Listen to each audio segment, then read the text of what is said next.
السلام عليكم ورحمة الله.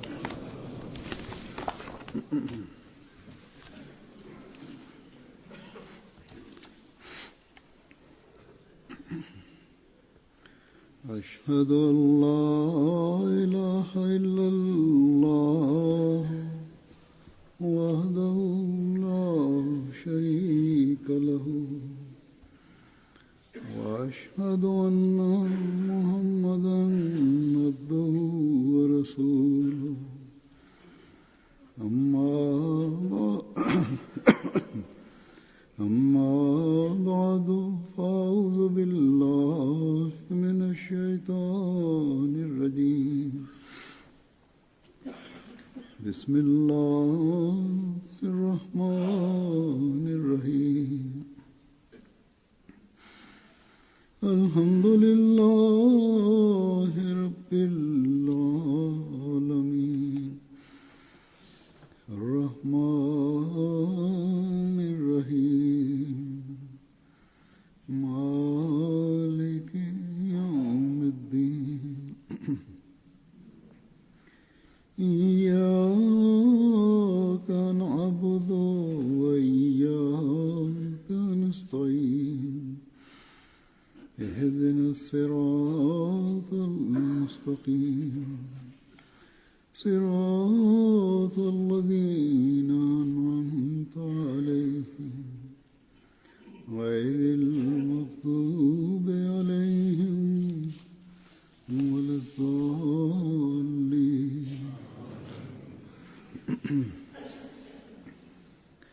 وإذا سألك عبادي عني فإني قريب أجيب دعوة الداع إذا دعاني أجيب دعوة الداع إذا دعاني فليستجيبوا لي وليؤمنوا بي لعلهم يرشدون.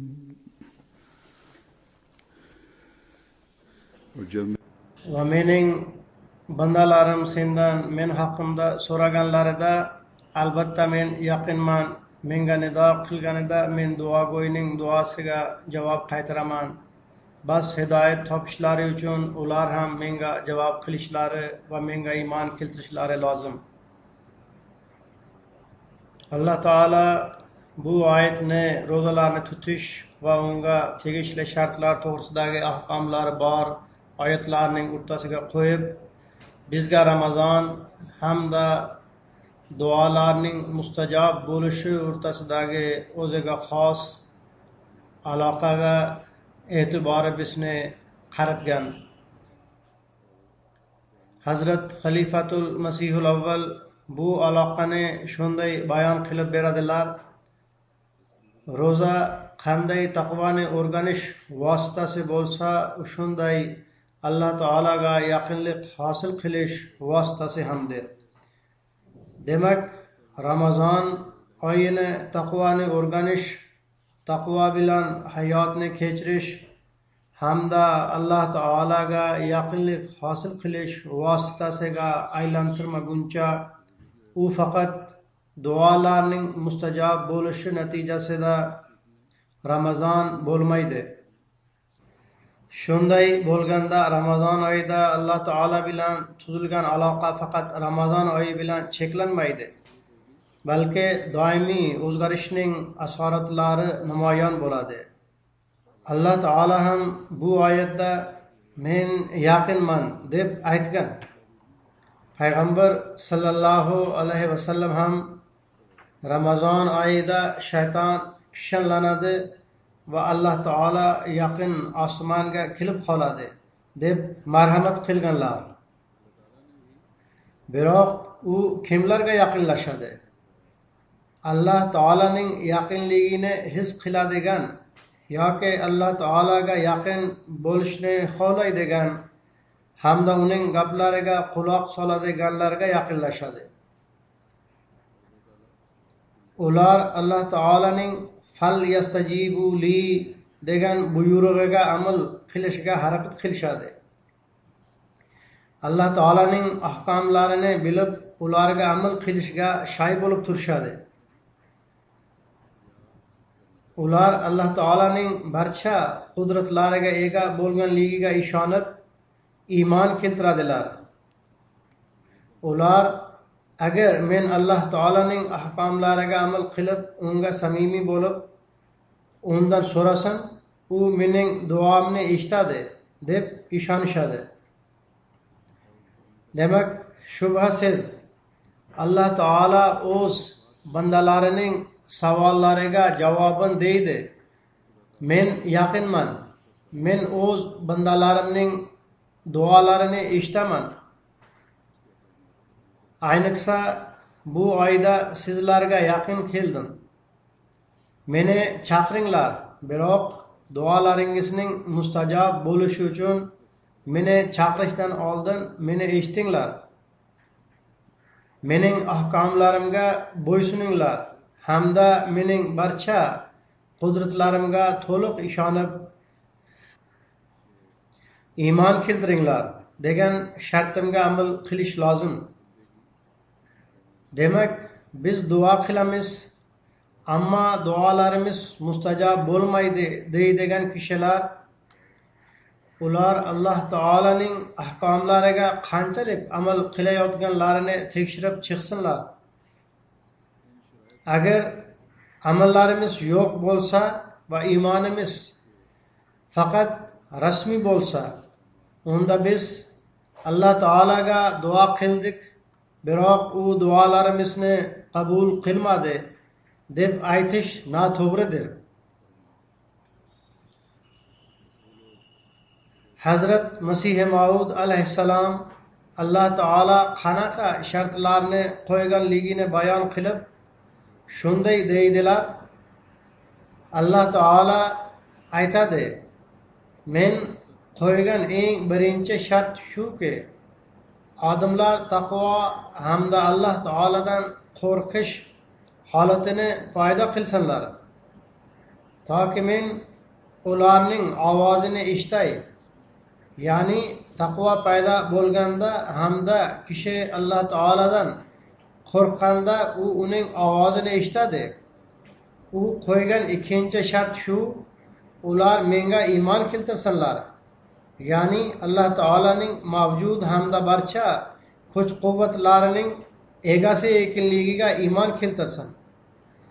Alloh taolaning vujudi hamda unda bor qudratlarni odam o'z tajribasi bilan kuzatganmi yoki kuzatgan emasmi? Yoki Alloh taolaning vujudi hamda uning barcha kuch-quvvatlarining egasi ekanining bilimi unga ato etilganmi yoki yo'qmi? Bundan qat'iy nazar Alloh taolaning barcha kuch-quvvatlarga ega bo'lishiga iymon keltirish kerak. Ya'ni g'aybga iymon bo'lsa, Alloh taolo tomonidan unga shunday ma'rifat ato etiladiki, u Alloh taolaning vujudi hamda uning barcha kuch-quvvatlarning egasi ekanini va o'z duolarining mustajob bo'lishini o'z tajribasi bilan bilib oladi. Eng birinchisi, inson o'z iymonini mustahkamlashi lozim.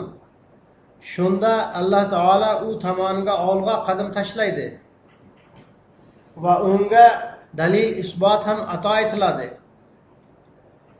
Duolarning qabul bo'lishi, uning shartlari, usullari hamda falsafasi to'g'risida Hazrat Masih Maud alayhissalom ko'p o'rinlarda batafsil aytib berganlar. Hozir men Hazrat Masih Maud alayhissalomning ayrim iqtiboslarini keltiraman. Ulardan biz ushbu mazmunning teranligini tushunib turib, Ramazon oyida uni Alloh taolaga yaqinlashish vositasi qilib, o'z ilm va ma'rifatimizni oshira olamiz. Haqiqiy hidoyat topguvchilar safiga qo'shila olamiz hamda Ramazonning haqiqiy fayz barakalaridan ham bahramand bo'la olamiz. Ayrim kishilar o'zlari qilgan duolarni albatta mustajob bo'lishi shart deb o'ylaydilar. Alloh taolo qabul qilish uchun ayrim shartlarni qo'ygan. Ularni amalga oshirish bizning burchimizdir degan narsa to'g'risida men ozgina izoh berib o'tdim. Bu mustajab bo'lishning usullari qanaqa va ba'zida barcha shartlarni bajargan kishilarning duosi ham ular so'raganday qabul qilinmaydi degan narsani yanada oydinlashtirib Hazrat Masih Maud alayhissalom deydilar: duoning usuli shuki, Alloh taolo duoni qabul qilishda bizning xohish istiqlarimizga tobe emas. Qaranglar, bolalar o'z onalariga qanchalik sevimli bo'ladilar. Onalar ularning hech qanday aziyat chekmasligini xohlaydilar. Biroq agar bolalar befoyda qaysirlik qilib hamda yig'lab o'tkir pichoq yoki yaltirab turgan cho'g'ni so'rasalar, unda onalari haqiqiy mehr muhabbati hamda hamdardligiga qaramay bola cho'g'ni olib qo'lini kuydirishini yoki o'tkir pichoq bilan qo'lini kesib olishini ravo ko'radimi? Aslo. Ana shu usul orqali duoning ijobat bo'lish usulini tushunib olsak bo'ladi. U zot alayhissalom deydilar: bu ish bo'yicha mening tajribam bor. Men biror duo qilganimda agar unda biror zararli qism bo'lsa, u duo hech ham qabul qilinmaydi. Bizning ilmimiz qat'iy va to'g'ri emasligini biz yaxshi tushunib olamiz. Biz ko'p ishlarni xursand bo'lib, barakali deb bajaramiz va o'z fikrimizcha uning natijasini ham barakali deb o'ylaymiz. Biroq oqibatda ushbu ish bizga bir g'am va alam bo'lib yopishib qoladi.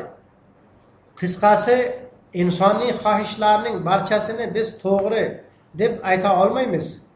Sababi insonning tabiatida xatolik hamda unutishlik mavjud. Shuning uchun ba'zida xohishlarimiz zararli bo'ladi. Agar Alloh taolo uni mustajab qilib olsa, bu ish Alloh taolaning rahmat maqomiga ochiqdan ochiq xilofdir. Demak, inson duoning mustajab bo'lishini xohlaydi. Biroq xohish istagi ayrimda zararli ham bo'ladi. Agar Alloh taolo uni qabul qilib olsa, bu uning marhamat maqomiga qarshidir. Alloh taolo duo qiluvchi banda uchun marhamatni xohlaydi. Agar u har bir xohish istakni unga ziyon yetishiga qaramay amalga oshirib qo'ysa, unda bu ish uning marhamat maqomiga qarshi bo'lib qoladi. U zot alayhissalom deydilar: Alloh taolaning o'z bandalarining duolarini ijobat qilishi bir qat'iy va ishonchli narsadir. Biroq har qanday duolarni qabul qilmaydi. Sababi nafsning jo'shqinligi tufayli inson oqibat va natijaga qaramay duo qiladi. Biroq haqiqiy hamdard hamda oqibatga qaraydigan Alloh taolo duo qiluvchiga duoning qabul bo'lishi natijasida yetadigan zarar hamda yomon natijalarini e'tiborga olib turib duosini rad etib qo'yadi. Ya'ni inson o'z oqibatini bilmaydi. Biroq Alloh taolo o'z bandasiga haqiqiy xayrixohdir. U uning uchun yaxshilikni tilaydi. Alloh taolo esa uning duosining oqibatini biladi hamda u orqali unga qanaqa zarar hamda ziyon yetishini bilib duosini rad etib qo'yadi. Alloh taolaning bandasiga nisbatan xayrixohligi uning duosini rad etishdir. U zot alayhissalom deydilar: duoning rad etilishi dar haqiqat duoning ijobat bo'lishidir. Ya'ni Alloh taolo bu duo ushbu banda uchun foydali emas deb uni rad etib qo'yadi. Ana shu narsa Alloh taolaning duolarni qabul qilishiga dalil isbotdir. Demak, inson har qanday halokat va fojialardan saqlanadigan duolarni Alloh taolo qabul qilib oladi. Biroq zarar yetkazadigan duolarni rad etishlik shaklida qabul qiladi. Ya'ni insonga foydali duolarni qabul qiladi va insonga zarar yetishi mumkin bo'lgan duolarni rad etadi. U zot alayhissalom deydilar, menga takror shu ilhom nozil bo'lgan. Ujibu kullu duoik. Boshqacha aytganda, har bir naf yetkazuvchi duo qabul qilinadi. Ya'ni faqat naf yetkazadigan duogina qabul bo'ladi. Boshqa duolar qabul bo'lmaydi. Demak, Alloh taolo o'z avliyo va payg'ambarlarining ba'zi duolarini mustajab qiladi. Ba'zilarini esa mustajab qilmaydi. U oqibatining yomon hamda foydasiz ekanini bilib qabul qilmaydi. Zero Alloh taolo g'ayb ilmining egasi hamda eng yaxshi bilguvchidir. So'ngra u zot alayhissalom duo uchun e'tiqod va amalga ham qarash kerakligini izohlab shunday deydilar. Darhaqiqat o'z amallarini ishga solmaydigan kishi duo qilmaydi. Ya'ni duo bilan birgalikda amal ham shart. Aksincha u Alloh taoloni sinaydi. Ya'ni agar inson amal qilmay faqat duo qilsa, bu Alloh taoloni sinash deganidir. Shuning uchun duo qilishdan oldin o'zining bor kuch-quvvatlarini sarflashi lozim va duoning ma'nosi ham ana shu. Eng birinchi shart shuki, inson o'z e'tiqodi va amallariga qarasin. Zero Alloh taolaning odati shuki, u vositalar shaklida isloh qiladi. U islohga sababchi bo'ladigan biron bir vositani paydo qilib qo'yadi. Shu yerda duo qilgandan keyin vositalar, ya'ni amallarning nima keragi bor deb aytadiganlar diqqat qilsinlar. Ular aqlsizdirlar. Ular o'ylab ko'rsinki, duo o'zi ham maxfiy bir vositadir. U boshqa vositalarni yaratadi. Ya'ni duoning o'zi bir vosita bo'lib, u qabul bo'lganda boshqa vositalar paydo bo'ladi. Masalan, biror insonga pulga ehtiyoj bo'lsa, unda Alloh taolo bironta vosita orqali unga pulni yetkazib beradi. Unga yengilliklar yaratib beradi. Osmondan hech narsa tushmaydi. Alloh taolo duo orqali birovni sababchi qilib qo'yadi. U zot alayhissalom deydilar, duoga xos jumla iyyaka na'budu iyyaka nasta'indan oldinroq bo'lib, bu ishni izohlamoqda. Ya'ni biz birinchi iyyaka na'buduni aytib, ya'ni senga ibodat qilamiz deb aytib, undan keyin sendan yordam so'raymiz deb aytamiz. Unda duo bilan birgalikda vositalarga ham e'tibor qaratiladi. Qisqasi, Alloh taolaning vositalarini yaratish odatini biz ko'rmoqdamiz. E'tibor beringlar.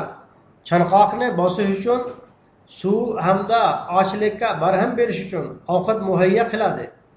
Biroq vositalar orqali. Demak, vositalarning tizimi shunday davom etadi va vositalarning paydo bo'lishi lozim bo'ladi. Sababi Alloh taolaning ikkita nomi bordir. Kanallohu azizan hakima. Aziz degani u har bir ishni qiladi. Ya'ni u g'olib bo'lib har bir ishni qilishga kuchi yetadi. Va hakim degani u har bir ishni hikmat bilan o'z o'rniga qo'yishidir. Qaranglar, u nabatot hamda toshlarda xilma-xil xosiyatlar qo'ygan. Turbat va saqmuniya ichi keltiradigan o'simliklar 10 gram iste'mol qilinganda inson ichi ketadi. Alloh taolo hech narsa yemasdan ich ketishi yoki suvsiz chanqoqlik bosilishiga qodirdir. Biroq qudratning ajoyibotlariga bilim berishi ham shart edi. Sababi qanchalik qudrat ajoyibotlari to'g'risida bilim va tanimoq ko'proq bo'lsa, shu qadar inson Alloh taolaning sifatlaridan xabar topib, unga yaqinlik hosil qilishiga sazovor bo'ladi. Ya'ni Alloh taolo yaratgan narsalarning sifatlari va xosiyatlari haqida bilim berish hamda Alloh taolo uchun zarurdir. Sababi ularni Alloh taolo yaratgan. Alloh taolo yaratgan narsalar to'g'risida bilim ko'paygani sayin inson Alloh taolaning sifatlaridan xabardor bo'ladi va inson bilim hosil qilib, ana shu fahm idrokka yetadi. Bir dinsiz kishi o'z ilmiga takabburlanadi. Biroq bir mo'min kishi bilimining oshishi natijasida Alloh taolaning sifatlari va qudratlarini bilguvchi bo'lib qoladi. Hazrat Masih Maud alayhissalom yana bir joyda duoning falsafasini bayon qilib shunday deydilar: qaranglar, bir chaqaloq ochlikdan betoqatlanib, tengsizlanib, sut uchun chinqiraganda onasining ko'kragiga sut jo'shqinlanib keladi. Holbuki go'dak duo nima ekanligini ham bilmaydi. Biroq nima sababdan uning chinqirashlari sutni tortib olib keladi? Bu shunday ishki, umuman har bir kishi buni biladi. Ba'zan shunday holat ham kuzatiladiki, onalar o'z ko'kragida sutni umuman sezmaydilar va gohida bo'lmaydi ham. Biroq bolaning dard alamli chinqirashlari qulog'iga yetgandanoq sut kelib qoladi. Qanday go'dakning chinqirashi sutni singdirish va tortish bilan bir aloqasi bor bo'lsa, men rostini aytsam, xuddi shunday Alloh taolo huzurida dardli o'krishimiz uning fazl va marhamatini jo'shqinlantirib, uni tortib olib keladi.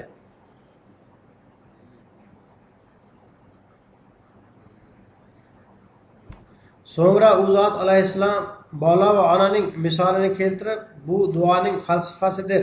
Inson shunday so'rashi kerak, hamda shunday so'raganda Alloh taolo ham qabuliyat manzaralarini ko'rsatadi degan narsalarni izohlab shunday deydilar: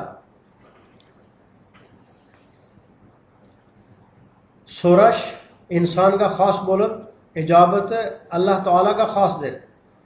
Buni tushunmaydigan va tan olmaydigan kishi yolg'onchidir. Men keltirgan bolaning misoli duoning falsafasini juda chiroyli uslubda izohlab beradi. Rahmoniyat va rahimiyat alohida emas. Agar birov bittasini tashlab ikkinchisini olmoqchi bo'lsa, u unga topilmaydi. Ya'ni agar rahimiyatni olish uchun rahmoniyatdan voz kechsa, unday bo'lmaydi.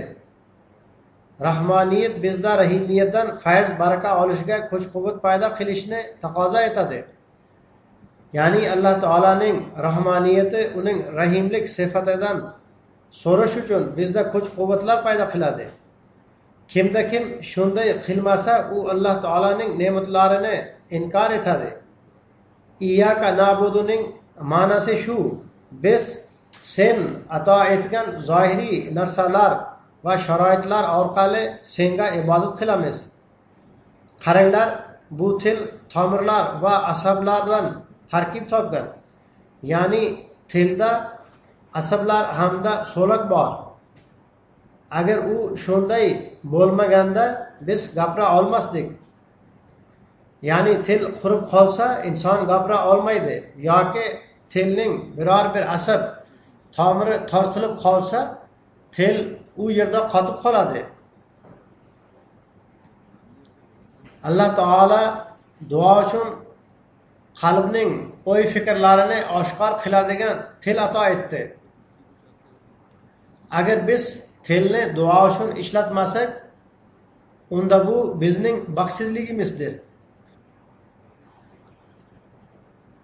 Shunday ko'p kasalliklar borki, agar ular tilga yuqib qolsa, til birdaniga ishlamay qoladi. Hattoki inson saqo bo'lib qoladi. Demak, bu Alloh taolaning qanchalik rahimiyatidirki, u bizga til ato etgan. Xuddi shunday quloqlarning tuzilishida ozgina o'zgarish yuz bersa, hech narsa eshitilmay qoladi. Shuningdek, yurak bor. Unda xushu va xuzu hamda fikrlash va tafakkurning ko'chlarini qo'ygan. Agar u kasal bo'lib qolsa, barchasi ishdan chiqib ketadi. Devonalarga qaranglar, ularning kuch-quvvatlari qandoq zoya bo'lib ketadi. Ahvol shunday bo'lsa, unda Alloh taolo bizga ato etgan ne'matlarni e'zozlash bizga lozim emasmi? Agar Alloh taolo o'z fazl marhamati bilan bizga ato etgan kuch-quvvatlarni ishlatmasak, shubhasiz biz Alloh taolaning ne'matlarini inkor etuvchi bo'lib qolamiz.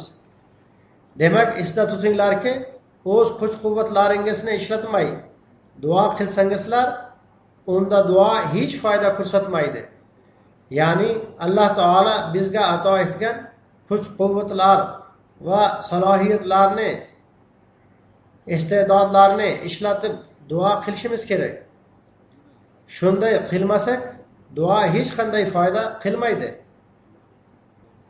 Sababi Alloh taolo ato etgan birinchi hadiyadan hech foydalanmadik. Unda ikkinchisidan qanday foydalanamiz?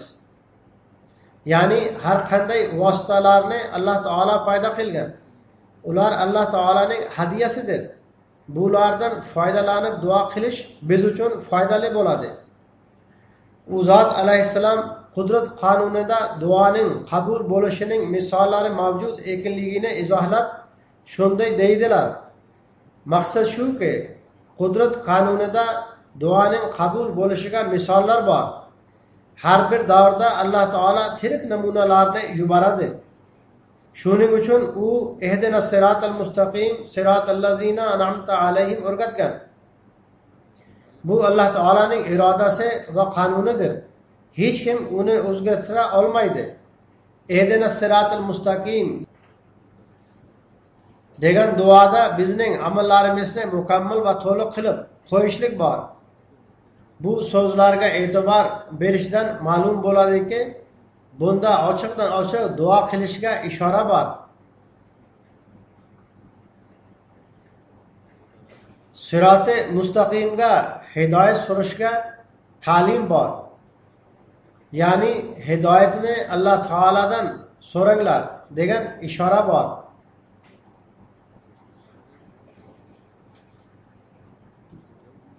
Biroq uning boshida iyyaka na'budu va iyyaka nasta'in bundan foyda ko'taringlar degan xabar bermoqda.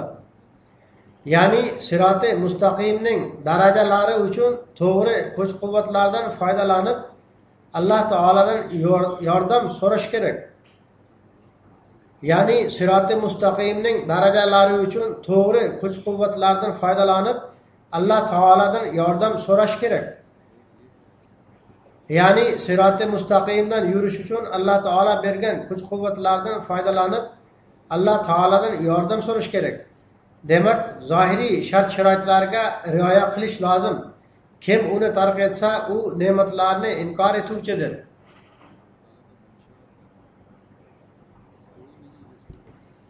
So'ngra u zot alayhissalom dedilar, oldin ham til to'g'risida misol keltirilgan. Shunday ko'p kasalliklar borki, agar ular tilga o'tib qolsa, u birdaniga ishlamay qoladi. Bu rahimiyatdir. Xuddi shunday qalbda xushu va xuzu holatlari hamda tafakkur va tadabbur kuchlari ato etilgan. Esda tutinglar, agar biz ushbu kuch-quvvatlarni ishlatmay duo qilsak, unda bu duo hech foydali bo'lmaydi. Zero inson birinchi hadiyadan foydalanmagan bo'lsa, ikkinchi hadiyadan qanday foyda oladi? Shuning uchun ihdinas siratal mustaqimdan oldin iyyaka na'budu, biz sening oldingi hadiya va kuchlaringni zoya qilmadik deb xabar bermoqda. Ogoh bo'linglar. Rahmoniyatning xususiyati shuki, u rahimiyatdan fayz barakani olishga loyiq qiladi. Shuning uchun Alloh taolo astajib lakum deb aytib qo'ygan. Bu faqat quruq so'zlar emas, aksincha insoniy sharaf buni taqozo qiladi. So'rash insonga xosdir. Kimda kim Alloh taolaning duoni mustajab qilishini izlamasa, u zolimdir. Duo bir lazzat baxsh etuvchi kayfiyatdir. U zot alayhissalom deydilar, men qanday so'zlar bilan bu lazzat va zavqni dunyoga tushuntiray deb afsuslanaman. Inson buni sezib xabar topadi. Qisqasi, duoning shart sharoitidan zarur bo'lgan eng birinchi narsa shuki, solih amallar va e'tiqod paydo bo'lsin. Ya'ni Alloh taolo buyurgan solih amallarni qilib, o'z e'tiqod iymonini mustahkamlasin. Zero kimda kim o'z e'tiqodlarini isloh qilmay hamda solih amallarni bajarmay duo qilsa, u go'yo Alloh taolani sinamoqda. Ehdina sirotal mustaqim degan duolarda ko'zda tutilgan narsa shuki, bizning amallarimizni to'liq va mukammal qilgin. Undan keyin sirotal lazina an'amta alayhim deb aytib, buni yanada ochiq oydinlashtirib qo'ydiki, biz in'om qilingan guruhning yo'lida hidoyatni xohlaymiz va sening g'azabing nozil bo'lgan guruhning yo'lidan saqlagin. Ya'ni sening g'azabing nozil bo'lgan kishilarning yo'lidan saqlagin. Amallarimiz doimo to'g'ri bo'lsin hamda hech bir amalimiz Alloh taolaning ahkomlariga qarshi bo'lmasin. U zot alayhissalom dedilar, o'zlarining yomon amallari natijasida Alloh taolaning azobi nozil bo'lgan kishilar hamda zolin, ya'ni sening yordamingsiz adashib yurmaylik deb atab, bundan ham bizni saqlagin degan duoni o'rgatdi. Bizga sening yordaming hosil bo'lmasligidan ham saqlagin. Bundan ham saqlaginki, biz sening rahmoniyat va rahimiyatingdan ham foydalanmaydigan bo'lib qolib, sening yordaming hamda fazl marhamatingdan mahrum qolib adashib ketsak. Demak, zolin deb aytish bilan e'tiborimizni bu narsalarga ham qaratildi. Ba'zi kishilar biz ko'p yig'ladik, ko'p namozlar o'qidik, biroq hech narsaga erishmadik deydilar. Shunday kishilarning o'y fikrini yo'qqa chiqarib, Hazrat Masih Maud alayhissalom deydilar, ayrim kishilarning fikricha Alloh taolo huzurida yig'lab yolvorishdan hech narsa chiqmaydi. Bu fikr tamomila noto'g'ri va yolg'ondir. Shunday kishilar Alloh taolaning vujudi hamda kuch-quvvati sifatlariga iymon keltirmaydilar. Agar ularda haqiqiy iymon bo'lganda edi, ular shunday deyishga jasorat qila olmasdilar. Kimda kim qachon Alloh taolo huzuriga kelib chin tavba bilan unga murojaat qilgan bo'lsa, Alloh taolo doimo unga o'z fazl marhamatini ato etgan. Birov forscha juda chiroyli so'z aytgan. Oshiq ki shud ki yar bahalish nazar na kard. Ey xoja dard nist vagarna tabib ast. Ya'ni mahbubi nazar solmaydigan oshiq qanaqa oshiq? Ey janoblar, dardning o'zi yo'q, aks holda tabib mavjuddir. Sizda og'riqning borligi yolg'on, aks holda tabib bor. O'z duolaringizda dardni paydo qilinglar. Shunda Alloh taolo eshitadi. U zot alayhissalom deydilar, Alloh taolo sizlar uning huzuriga pokiza qalb olib kelishingizni xohlaydi. Faqat shart shuki, o'zlaringizni unga moslashtirib olinglar. Falyastajibu li ga amal qilinglar hamda Alloh huzuriga olib borishga loyiq qiladigan o'zgarishni o'zlaringizda paydo qilinglar. Men sizlarga rostini aytaman. Alloh taoloda ajoyib qudratlar hamda unda cheksiz fayz barakalar bor. Biroq ularni ko'rish va hosil qilish uchun muhabbat ko'zini paydo qilinglar. agar haqiqiy muhabbat bo'lsa, unda Alloh taolo duolarni ko'p eshitadi.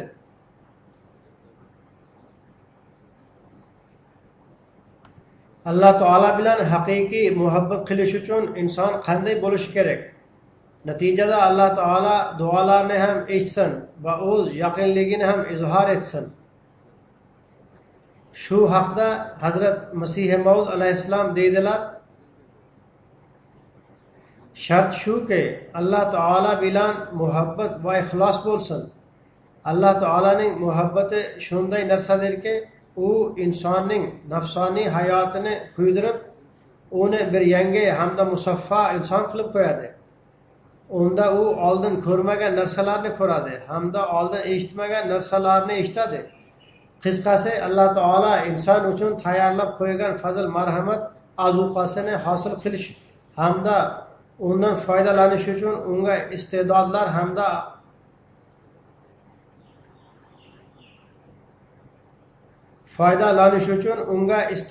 ham ato etgan. Narsalarni faqat yaratib qo'ygan emas, ularni ishlatish hamda ulardan foydalanish uchun kuch-quvvatlar ham ato etgan. Agar u iste'dodlarni ato etganda edi, biroq narsalar bo'lmaganda, bu ham bir nuqson edi. Yoki agar narsalar bo'lib, biroq iste'dodlar bo'lmaganda edi, unda qanaqa foyda bo'lar edi? Biroq aslo bunday emas. U iste'dodlarni ato etib, narsalarni ham muhayyo qildi.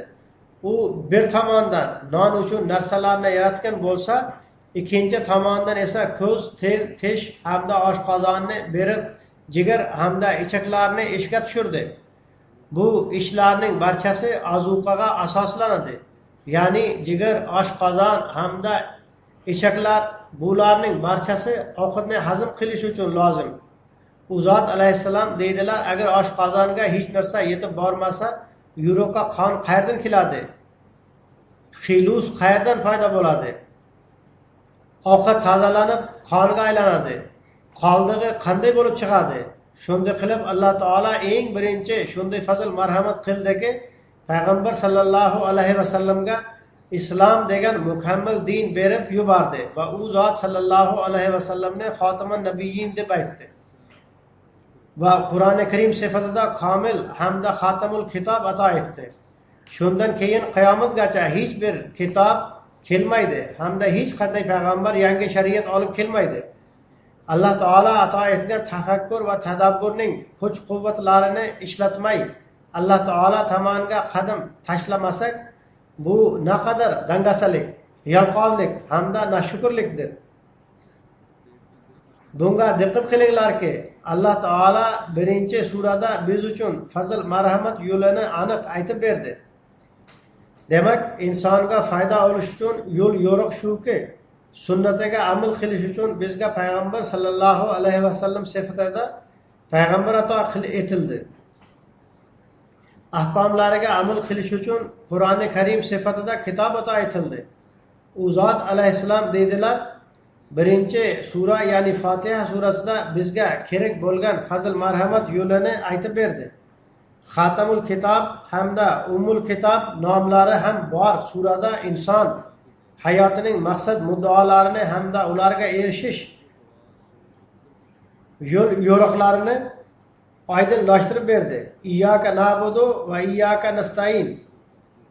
İyyaka na'budu bu insoniy fitratning haqiqiy taqozosi va muddosidir.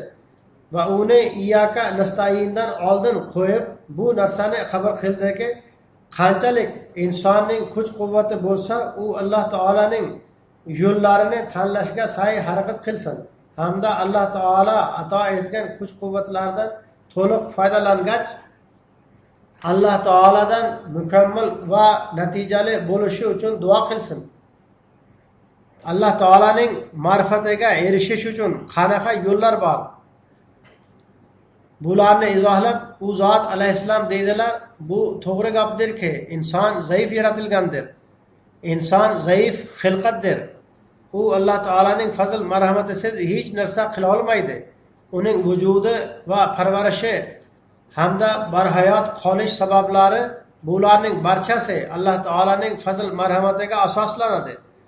O'z aql farosati yoki o'z mol mulki bilan faxrlanadigan kishi ahmoqdir. Bularning barchasini Alloh taolo ato etgan.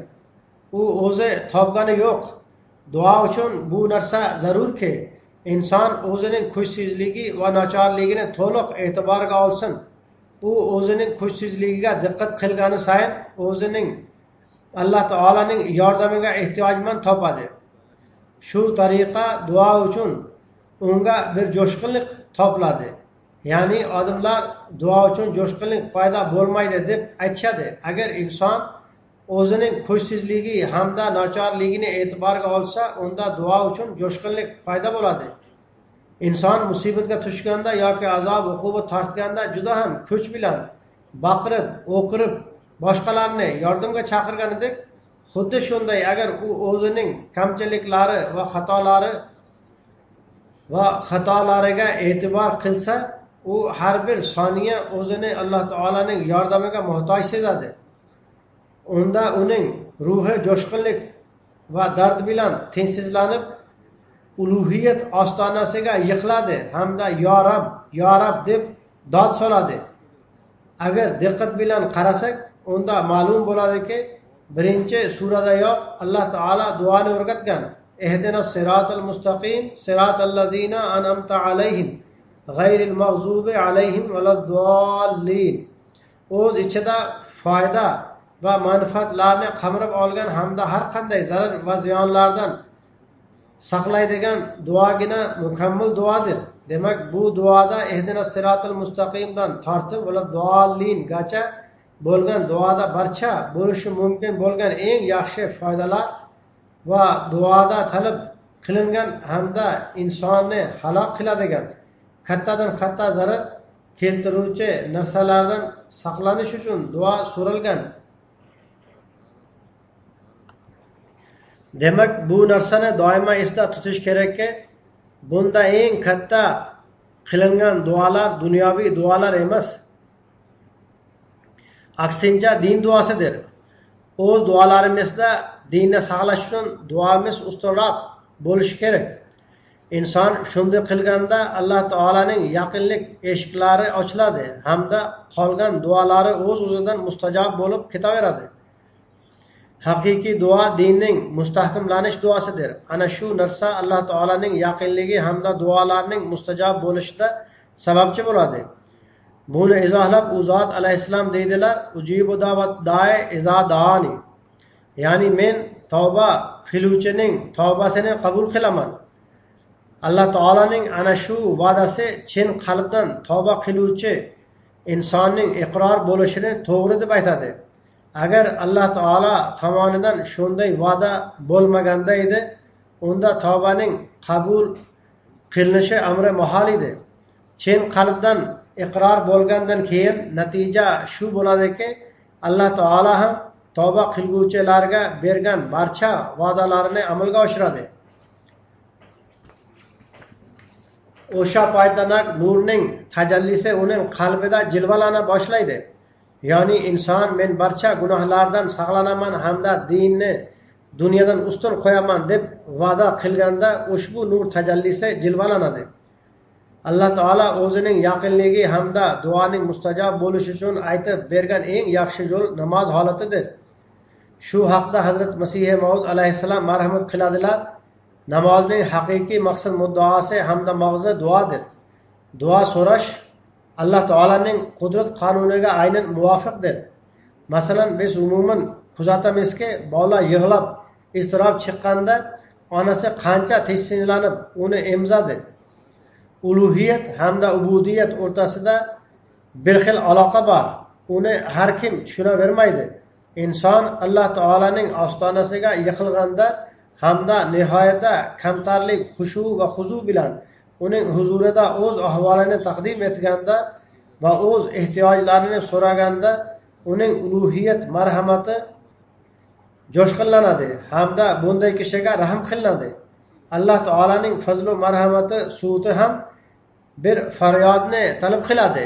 Ya'ni Alloh taolaning fazl va marhamati suutini ichish kerak bo'lsa hamda uning fazl va marhamati fayzidan foydalanish kerak bo'lsa, unda u uchun kamtarlik, xoksorlik, yig'lash hamda faryod qilish kerak. U zot alayhissalom dedilar, uning huzuriga yig'laydigan ko'z taqdim etish kerak. Demak, Ramazon oyida ko'pchilikning e'tiborlari masjid tomon bo'lgan paytda Alloh taolaning fazl marhamati bilan jamoat bo'lib namoz o'qishga ham e'tibor bor. Shu bilan birgalikda nafllariga ham ko'proq e'tibor berish kerak. Dinni dunyodan ustunroq qo'yish hamda Alloh taolaning yaqinligini topish uchun yaqindagi dinni dunyodan ustunroq qo'yish hamda Alloh taolaning yaqinligini topish uchun qilinadigan ko'p duolarga e'tibor berishimiz kerak. Eng birinchi ana shu duolar qilinishi kerak. Dunyoviy duolar bundan keyin bo'lishi kerak. Bizning dunyoviy ehtiyojlarga bo'lgan duolarni Alloh taolo o'zi amalga oshirib qo'yadi. Hozir men Hazrat Masih Maud alayhissalomning bir duosini taqdim etaman. U duoni bu kunlarda ko'p qilishimiz kerak, toki Alloh taolaning yaqinligi topilsin. Hazrat Masih Maud alayhissalom Alloh taolo huzurida ana shu duoni so'raganlar. Ey olamlar parvardigori, men sening mehribonliklaringga shukr qila olmayman. Sen nihoyatda rahim hamda karimsan. Sening menga bo'lgan mehribonliklaring cheksiz. Mening gunohlarimni kechir, toki men halok bo'lmayin. Mening qalbimga o'zingning xolis muhabbatingni sol, toki menga hayot hosil bo'lsin. Mening kamchiliklarimni yopib qo'y va mendan o'zing rozi bo'ladigan amallarni qildir. Men sening karim yuzing bilan sening g'azabing menga nozil bo'lmasin deb panoh so'rayman. Rahm qilgin hamda dunyo va oxiratdagi balolardan meni saqlagin.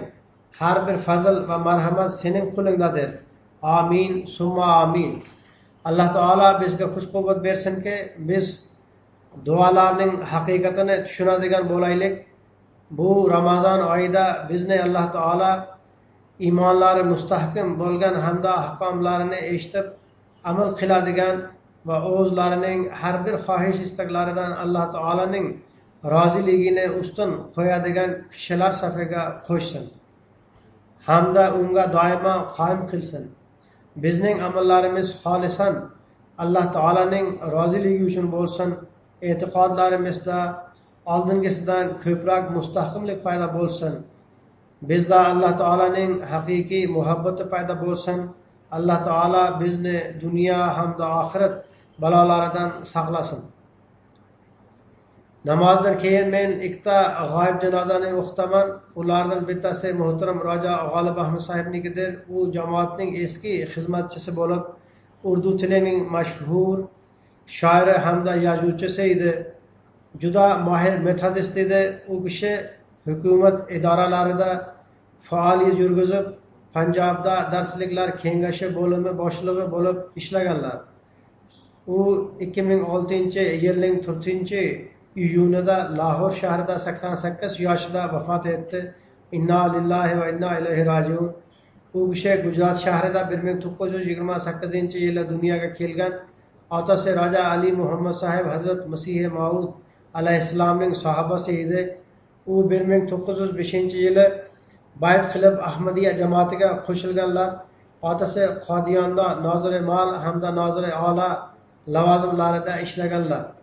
Malik Barakat Ali sahib uning buvasi hamda Xolida Ahmadiyat Malik Abdurrahmon Xodim sahib uning tog'asi edi.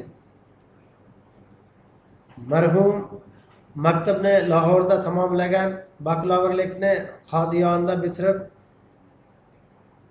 Lahordagi davlat kollejida psixologiya bo'yicha magistrlikni tamomlab, birinchi o'rinni oldilar.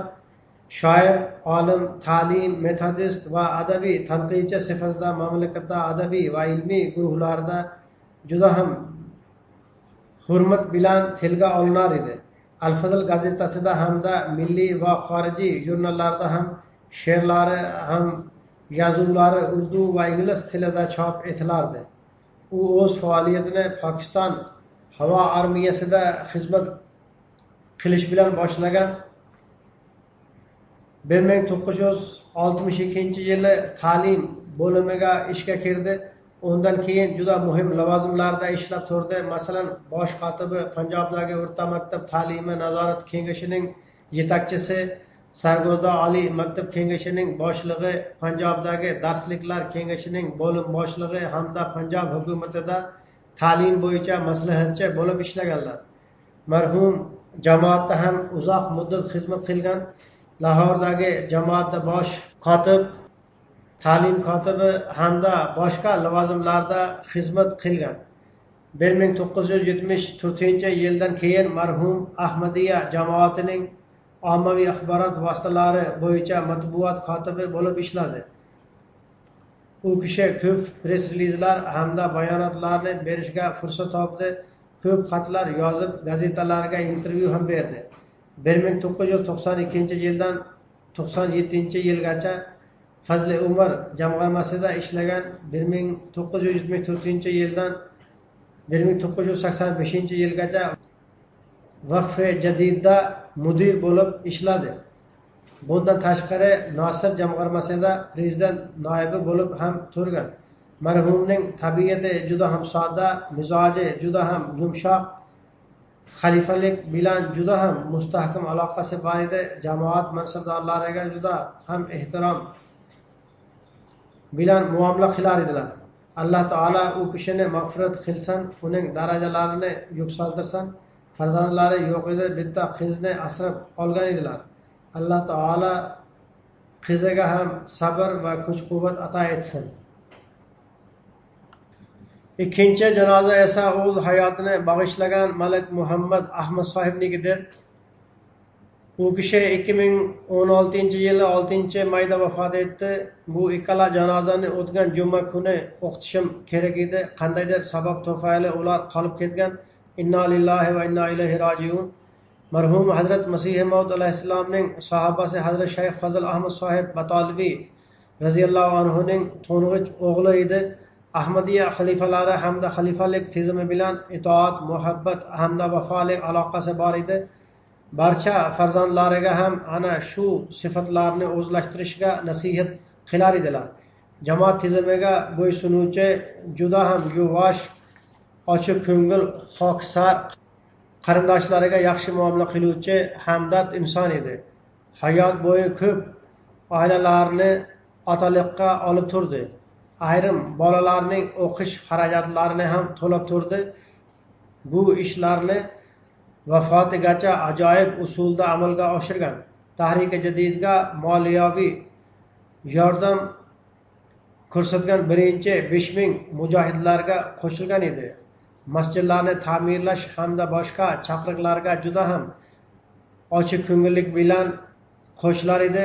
Ravoda bir ulush yeri bor bo'lib, uni jamoatga taqdim etgan. 1945-yili 20-oktyabrda hayotini bag'ishladi. Oldin boshqa bir shaharlarda ishlagan edi. Hayotini bag'ishlagandan keyin Ravvaga ko'chib kelgan. 1949-yildan boshlab 1955-yilgacha ta'mirlash bo'limida xizmat ko'rsatgan. 1955-yildan 1968-yilgacha vakolati tabshirda boshqaruvchi sifatida xizmat qilgan. 1969-yildan 82-yilgacha omonat afsarining noibi sifatida xizmat qilgan. 1982-yildan 86-yilgacha vakilul mol sonining noibi bo'lib ishladi. 1985-yili nafaqaga chiqib, 1989-yilgacha qayta ishga kirib xizmat qildi. 1986-yildan 1989-yilgacha ta'mil va tanfiz vakili noibi bo'lib xizmat qildi. Marhum taxminan 47 yil xizmat qilgan. Keyinchalik bolalarining oldiga Germaniyaga keldi. Juda ko'p ibodat qiluvchi, Qur'oni Karimni tilovat qiluvchi hamda Hazrat Masih Maud alayhissalomning kitoblarini ko'p mutolaa qilgan inson edi. Alloh taolaning marhamati bilan vasiyat tizimiga qo'shilgan edi. U o'z orqasida 2 o'g'il, 4 qizni qoldirgan. Bizning targ'ibotchimiz Laik Ahmad Tohir sohib uning ukasidir. Al-Fazl Internationalda o'z hayotini bag'ishlab ishlovchi Mahmud uning kenja o'g'lidir. Allah Ta'ala marhum ne mağfiret kılıp unga rahim kılsın. Hamda avladı ve bala çakasıga ham ihlas ve vefa ila cemaat hamda khilafet bilen alakada boluşiga kuch kuvvet versin.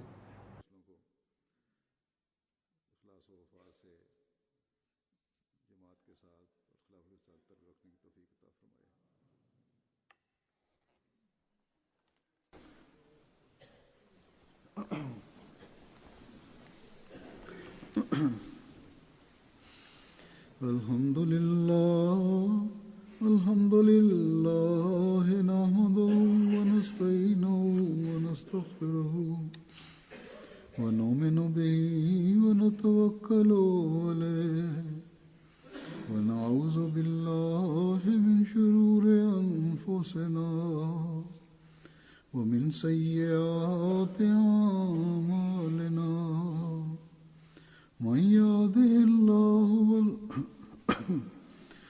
يهده الله فلا مضل له ومن يضلل فلا هادي له ونشهد أن لا إله إلا الله ونشهد أن محمدا عبده ورسوله عباد الله رحمكم الله إن الله يأمر بالعدل والإحسان وإيتاء ذي القربى وينهى عن الفحشاء والمنكر والبغي يعظكم لعلكم تذكرون اذكروا الله يذكركم وادعوه يستجب لكم ولذكر الله